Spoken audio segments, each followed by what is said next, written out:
కాలం నాడేం చూసేవాళ్ళంటే, హ్మ్. ఒక రైతు, ఒక చిరు వ్యాపారస్తుడు, ఒక ఎవరో ఒకళ్ళు అది రెండో పెళ్లి గానీ, భార్యని చంపినవాడు కానీ, హ్మ్. భార్య వదిలివేసి వెళ్ళిపోయినవాడు కానీ, లేకపోతే భార్యని కిరోసిన్ పోసి చంపిన అటువంటి పురుషులకు కూడా కన్నె పిల్లలని అంటే ఒక పెంచి పెద్ద చేసి ఒక 15 ఏళ్ళు, 16 ఏళ్ళ అమ్మాయిల్ని ఇచ్చి పెళ్లి చేసేవాళ్ళు.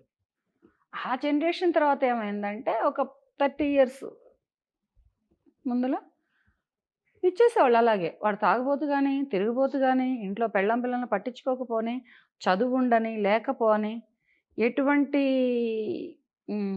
జులాయిగాడైనా గాని హ్మ్. ఇచ్చి చేసేవాళ్ళు. వాడు అటుబడి, ఇటుబడి ఒక ఇద్దరో, ముగ్గురో, నలుగురో పిల్లలు పుట్టేవాళ్ళు అప్పుడు. ఇక క్రమేణా, క్రమేణా ఏమవుతుందంటే 30 ఏళ్ల క్రితం పెళ్లి చేసుకున్న మహిళలు ఇప్పుడు ఒక కూతురిని, ఒక కొడుకుని కంటే ఈ కూతురికి 30 ఏళ్ళొచ్చినా ఈ జనరేషన్‌లో పెళ్ళిళ్ళవ్వట్లేదు. ఏమడుగుతున్నారు? ఆస్తులున్నాయా? అపార్ట్మెంట్‌లో ఫ్లాట్‌లున్నాయా? విల్లాస్ ఉన్నాయా?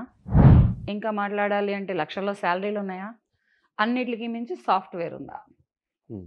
ఇప్పుడు సాఫ్ట్‌వేర్‌ని సంకన పెట్టేసింది. ఒక 25 డేస్ క్రితం సాఫ్ట్‌వేర్ మొత్తం కొలాప్స్ అయిపోయింది.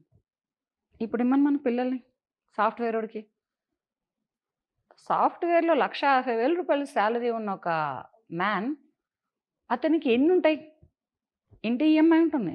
కారు ఈఎంఐ ఉంటుంది. చిన్న చితక ఈఎంఐలుంటాయి. ఇవన్నీ పెట్టుకొని ఉంటాడాడు. హ్మ్. ఈ సాఫ్ట్‌వేర్‌కి ఇవ్వడానికే ఇష్టపడుతున్నారు అమ్మాయిని. అదేంటంటే మా అమ్మాయి బీటెక్ చదివింది. మా అమ్మాయి సాఫ్ట్‌వేర్, అబ్బాయి software. Doctor, doctor. Lawyer, lawyer. Police, police.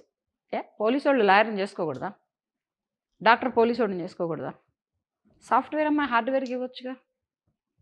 Hardware అమ్మాయిని సాఫ్ట్‌వేర్‌కి ఇవ్వొచ్చుగా. అంటే సేమ్ ప్రొఫెషన్‌లో ఉంటే కొంచెం సేమ్ సింక్ ప్రొఫెషనల్ కుదిరిద్ది ఉంటే గదా! ఏం సింక్ ఉంటుంది? హ్మ్. వీళ్ళిద్దరికి ఈగోస్ వస్తాయి ఫస్ట్. నువ్వేం చదివావు? నేను అదే చదివా. నువ్వేం ఉద్యోగం చేస్తున్నావు? నేను అదే ఉద్యోగం చేస్తున్నా. నువ్వెంత సంపాదిస్తున్నావు? నేను అంతే సంపాదిస్తున్నా. ఉంటే ఉండు లేకపోతే పో. హ్మ్.